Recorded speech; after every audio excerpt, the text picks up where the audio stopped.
जी अस्सलाम वालेकुम डियर। उम्मीद करता हूँ कि आप सब खैरियत से होंगे।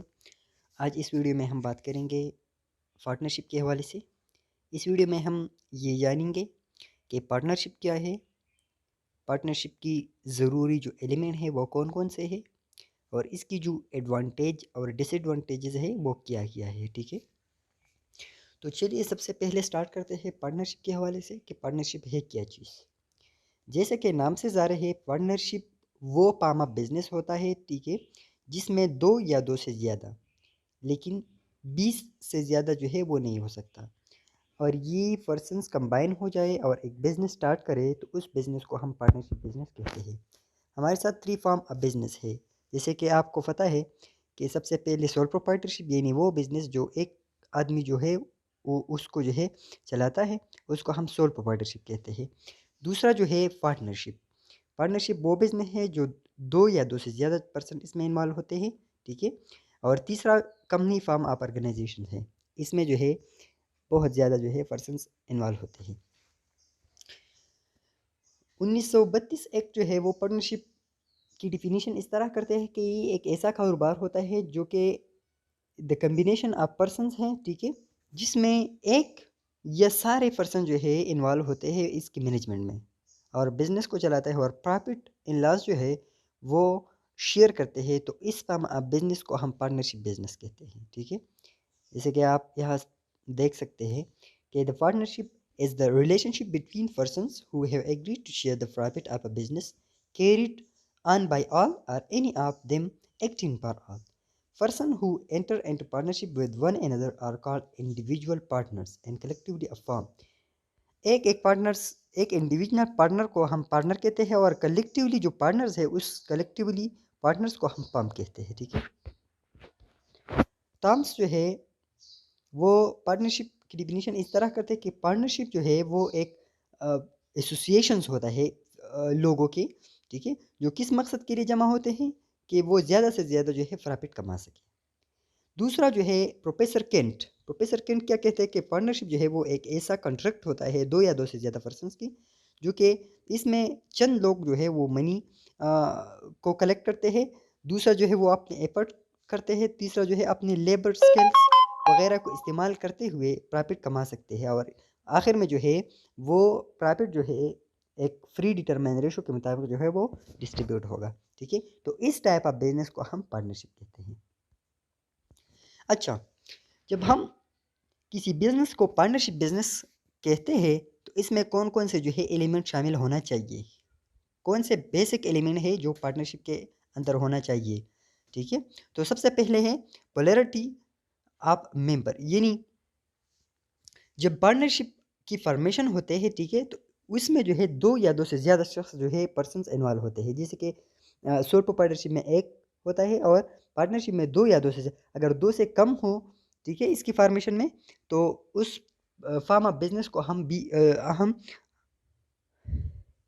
अच्छा, essential element of partnership business, इसका मतलब ये है कि किन बिजनेस को हम पार्टनरशिप बिजनेस कहते हैं, यानी ये खसूसियात, ये एलिमेंट जिन बिजनेस में पाए जाते हैं उसको हम पार्टनरशिप बिजनेस कहते हैं, ठीक है।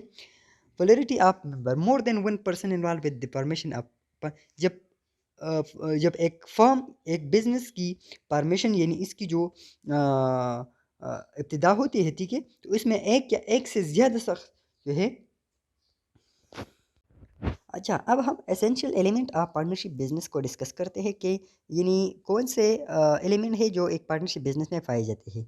तो सबसे पहला है पोलैरिटी ऑफ मेंबर्स, यानी जब पार्टनरशिप का बिजनेस जो है वो इसकी परमिशन होती है तो इसमें एक से ज़्यादा जो है पीपल इन्वॉल्व होते हैं। अगर एक से दो से कम पर्सन इसमें इन्वॉल्व हो जाए तो उस फार्मा बिजनेस को फिर हम सोल प्रोप्राइटरशिप कहते हैं, ठीक है। यानी जिन बिजनेस बिजनेस में एक से ज़्यादा पर्सन्स इन्वॉल्व होते हैं उसको हम पार्टनरशिप कहते हैं। दूसरा जो है कॉन्ट्रेक्चुअल रिलेशनशिप, यानी जब पार्टनरशिप बिजनेस फार्म होते हैं तो एक कॉन्ट्रैक्ट के बेसिस पर होते हैं, ठीक है, एक कॉन्ट्रैक्ट साइन होता है ओरली भी और रिटन भी। तो उस कॉन्ट्रैक्ट के बेस पर जो बिजनेस फार्म होते हैं, ठीक है, उसको हम पार्टनरशिप बिजनेस कहते हैं। लीगल बिजनेस, यानी अगर एक पार्टनरशिप बिजनेस कोई पर्सन्स जो है वो फार्म करते हैं तो वो बिजनेस जो है वो लीगली होना चाहिए, ठीक है। वो in the I of law जो है वो लीगली हो। इसमें जो है एक बात मैं आपको बताना चाहता हूँ कि बिज़नेस की डेफिनीशन ये है कि आपने जो है इल्लीगल काम नहीं करना। अगर ख्वाह आप बहुत ज़्यादा प्रॉफ़िट भी कमा सकते हो तो उसका हम और वो बिज़नेस इल्लीगल हो तो उसको हम बिज़नेस का नाम नहीं दे सकते, ठीक है? यानी वो बिज़नेस जो है वो लॉफुल होना चाहिए। अर्निंग एंड शेयरिंग प्रॉफिट, यानी पार्टनरशिप बिजनेस में क्या होना चाहिए कि अर्निंग भी होना चाहिए, लेकिन जो प्रॉफिट है उसको जो है प्री डिटरमाइन रेशो के मुताबिक जो है वो डिस्ट्रीब्यूट होना चाहिए, ठीक है। म्यूचुअल ऑर्गेनाइजेशन, यानी इसका मतलब ये है कि एवरी मेंबर है the right to participate in the management, यानी हर एक मेंबर को ये हक हासिल है कि वो मैनेजमेंट में जो है पार्टिसिपेशन कर सकते हैं म्यूचुअली ऑर्गेनाइजेशन के through. Okay, mutual confidence and trust, partnership business form depend on mutual trust and confidence, यानी इसमें जो है पार्टनरशिप बिजनेस में जो है हर एक पार्टनर एक दूसरे पर कॉन्फिडेंस और ट्रस्ट होना चाहिए, ठीक है। अच्छा, अब हम इसकी जो फीचर्स है, यानी किन बिजनेस को हम जो है पार्टनरशिप बिजनेस, जिन बिजनेस में ये फीचर्स ये खसूसियात पाए जाते हैं तो उसको जो है हम पार्टनरशिप बिजनेस कहते हैं, या पार्टनरशिप बिजनेस में कौन कौन से खसूसियात होते हैं, ठीक है। अब हम इसको डिस्कस करेंगे। इजी परमिशंस, देखिए अगर एक कंपनी जो है इसकी परमिशन होती है तो उसके लिए बहुत से जो है लीगल रिक्वायरमेंट होना लाजमी है, ठीक है। लेकिन पार्टनरशिप बिजनेस जब हम उसकी परमिशन करते हैं तो इसकी परमिशन के लिए सिंपली जो है कंट्रेक्चुअल रिलेशनशिप साइन करना है, ठीक है, और कैपिटल को इकट्ठा करना है। ये क्या है? ये एक एजी फॉर्मेशन है पार्टनरशिप बिजनेस की। पोलैरिटी ऑफ मेंबर, यानी इसमें जो है अ, एक से ज़्यादा दो से ज़्यादा जो है पर्सन इन्वॉल्व होते हैं, लेकिन अगर हम कंपनी फार्म ऑफ ऑर्गेनाइजेशन की बात करते हैं तो इसमें जो है कम से कम 7 और ज़्यादा से ज़्यादा जो है अनलिमिटेड मेंबर शामिल हो सकते हैं। लेकिन पार्टनरशिप में 2 या 2 से ज़्यादा, लेकिन 20 से ज़्यादा जो है इसमें मेंबर शामिल नहीं होते। तीसरा जो है कॉन्ट्रैक्चुअल रिलेशन, यानी पार्टनरशिप बिजनेस जो है वो एक कॉन्ट्रैक्ट के तौर पर वजूद में आएगा, ठीक है।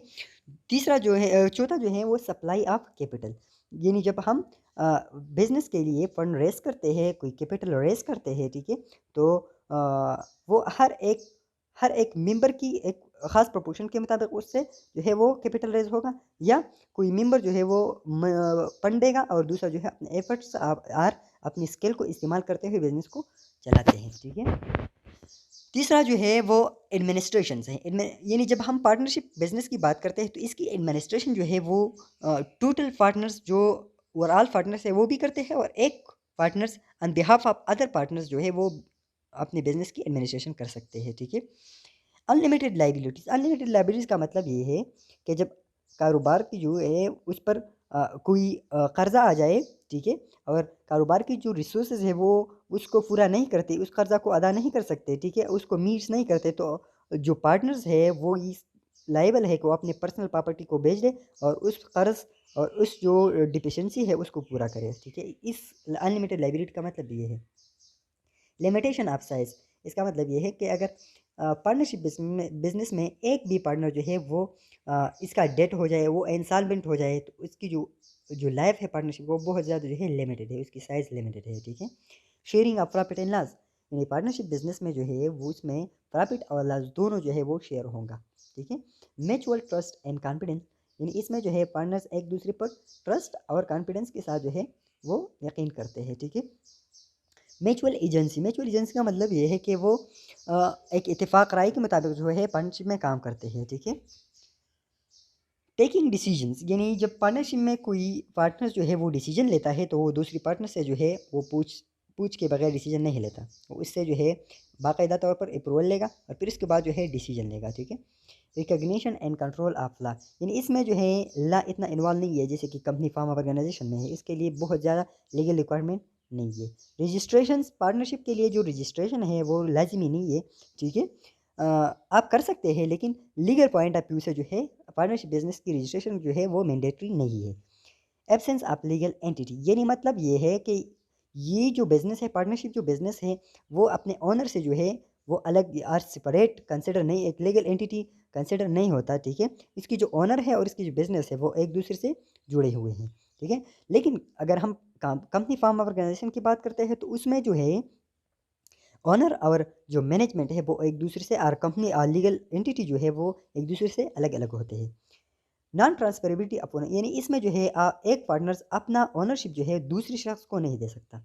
अनसर्टेनिटी ऑफ स्टेबिलिटी, यानी पार्टनरशिप बिजनेस जो है वो इसमें इतना स्टेबिलिटी नहीं होता जितना कि जो है कंपनी फार्म ऑर्गेनाइजेशन में होते हैं। ठीक है, ओके। अब हम इसके एडवांटेज के बारे में बात करें कि पार्टनरशिप बिजनेस अगर हम करते हैं तो इससे जो है हमें कौन कौन से फ़ायदे मिलते हैं। ठीक है, कौन कौन से एडवांटेज जो हम पार्टनरशिप बिजनेस से जो है इंजॉय करते हैं।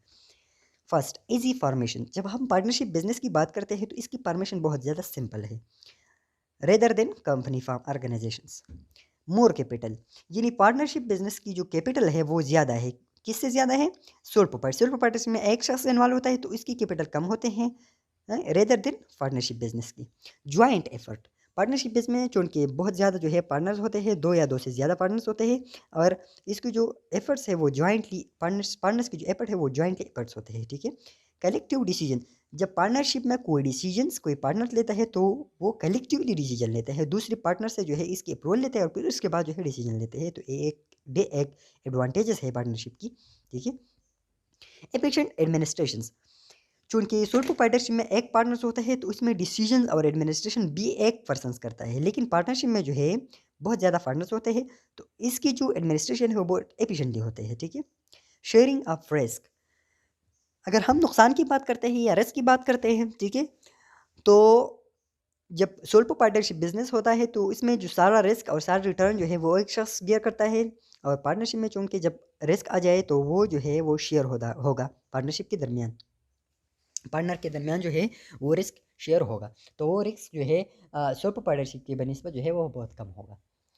प्री प्राम लीगल फॉर्मेलिटीज़, जैसे कि मैंने आपको बताया कि इसकी जो लीगल फॉर्मेलिटी है वो फ्री है, ये इसकी जो लीगल रिक्वायरमेंट है या लीगल रजिस्ट्रेशन वो मैंडेटरी नहीं है, जैसे कि कंपनी फार्म ऑर्गेनाइजेशन की है। फैसिलिटी ऑफ लोन एलोकेशंस, ये नहीं मतलब ये है कि सोल प्रोप्राइटरशिप के बतौर जो है ये पार्टनरशिप जो उनके ज़्यादा स्टेबल होता है तो उसको जो है लोन फैसिलिटी बहुत आसानी से मिल जाती है। ठीक है, फ्लेक्सिबिलिटी, यानी इसमें जो है ग्रोथ बहुत ज़्यादा होते हैं। ठीक है, रेदर देन सोल प्रोप्राइटरशिप की, इसमें ये फ्लेक्सिबल होते हैं। रिड्यूस ऑटोक्रेसी, ऑटोक्रेसी का मतलब ये है कि पावर, सारे जो पावर है वो एक शख्स के पास होते हैं, लेकिन पार्टनरशिप में हम चुन के पार्टनर्स की बात करते हैं। ठीक है, इसमें बहुत ज़्यादा दो या दो से ज़्यादा पार्टनर्स होते हैं तो इसमें जो है पावर जो है वो मुख्तलिफ पार्टनर्स के दरमियान जो है वो डिस्ट्रीब्यूट होता है। ठीक है, तो इसमें ऑटोक्रेसी जो है वो कम होगा। अब हम इसकी डिसएडवांटेजेस के बारे में बात करें कि इसके नुकसानात क्या है। जब कोई पर्सन जो है पार्टनरशिप करते हैं तो इसके लिए वो कौन कौन से जो है नुकसानात उठाएंगे। ठीक है, अनलिमिटेड लाइबिलिटी, जैसे कि मैंने आपको बताया कि जब बिजनेस पर, जब पार्टनरशिप पर कोई जो है कर्ज आ जाए, ठीक है, और पार्टनरशिप की जो बिजनेस है उसका रिसोर्सेज ये कर्ज अदा नहीं कर सकते तो पार्टनर जो है अपने पर्सनल प्रॉपर्टी को बेचकर वो कर्ज अदा अदा करेगा। ठीक है, तो ये एक डिसएडवांटेज है पार्टनरशिप की। डिले इन डिसीजन मेकिंग, चूँकि सोल प्रोप्राइटरशिप में एक पार्टनर होता है तो इसमें डिसीजन भी क्विक लेगा वो, और ज़्यादा जो है वो डिले नहीं होगा। चूँकि पार्टनरशिप में जो है डिसीजन मेकिंग सारे पार्टनर्स के अप्रूवल के बाद जो है लेगा तो इसमें जो है डिसीजन मेकिंग थोड़ा सा डिले होगा। एडमिनिस्ट्रेटिव कम्प्लेक्सिटी, यानी सोल पार्टनरशिप में जब एडमिनिस्ट्रेशन एक शख्स करता है तो वो एक शख्स होता है, इसकी जो सारी रिस्पॉन्सिबिलिटी वो एक शख्स लेता है, लेकिन जब पार्टनरशिप में मुख्तलिफ पार्टनर्स के दरमियान एडमिनिस्ट्रेशन टास्क जो है वो डिस्ट्रीब्यूट होगा तो कुछ पार्टनर जो है अच्छा काम करेगा और कुछ जो है कभी कभार जो है वो अपना काम सही तरीके से नहीं, तो इसमें जो है एडमिनिस्ट्रेशन कम्प्लेक्सिटी का प्रॉब्लम जो है वो यहाँ पर आ जाएगा। इनएफिशिएंट मैनेजमेंट, यानी पार्टनर्स सोल पार्टनरशिप में चूँकि मैनेजमेंट सारे जो है वो एक शख्स करता है तो इसमें मैनेजमेंट जो है समहाउ एफिशिएंट होगा रेदर देन सोल पार्टनरशिप, और चूँकि यहाँ पर जो है वो सारे पार्टनर्स होते हैं तो इसमें मैनेजमेंट में जो है इनएफिशिएंसी पैदा होती है, चूँकि मुख्तलिफ इख्तिलाफ राय से मुख्तलिफ जो वजूहात की बिना पर इसमें इनएफिशिएंसी जो है वो पैदा होगा। लिमिटेशन ऑफ कैपिटल, जैसे कि मैंने आपको बताया कि कंपनी फार्म ऑर्गेनाइजेशन के साथ जो है बहुत ज़्यादा कैपिटल होता है। ठीक है, और चूँकि पार्टनरशिप जो है वो एक लिमिटेड पार्टनर्स के दरमियान एक बिजनेस होता है तो इसमें जो कैपिटल है वो बहुत ज़्यादा नहीं होता। रिस्क जॉइंट रिस्पॉन्सिबिलिटी, इसका मतलब ये है कि एक शख्स की रिस्पॉन्सिबिलिटी को पूरा न करने से दूसरा पार्टनर जो है वो इफेक्ट होगा। ठीक है, लेक ऑफ म्यूचुअल ट्रस्ट, यानी कभी कभार ऐसा होता है कि पार्टनरशिप में जो है कुछ पार्टनर दूसरे पर जो है म्यूचुअल ट्रस्ट नहीं कर सकते। लेक ऑफ टीम स्पिरिट, यानी मतलब क्योंकि पार्टनरशिप में जो है बहुत सारे पार्टनर्स होते हैं तो इसके लिए टीम बिल्डिंग एक अहम मरहला होता है, ठीक है। तो इसमें जो है टीम स्पिरिट्स की लीकेज आ जाती है कभी कभार। फैसिलिटी ऑफ सोशल कनेक्शन, यानी पार्टनरशिप में चूंकि जो है बहुत ज़्यादा पार्टनर्स होते हैं तो इसमें जो है मुख्तलिफ कंपटीटर के साथ जो है कभी कभार कुछ पार्टनर जो है सीक्रेट इन्फॉर्मेशन भी शेयर करते हैं, जिससे जो है बिजनेस को नुकसान होगा, ठीक है।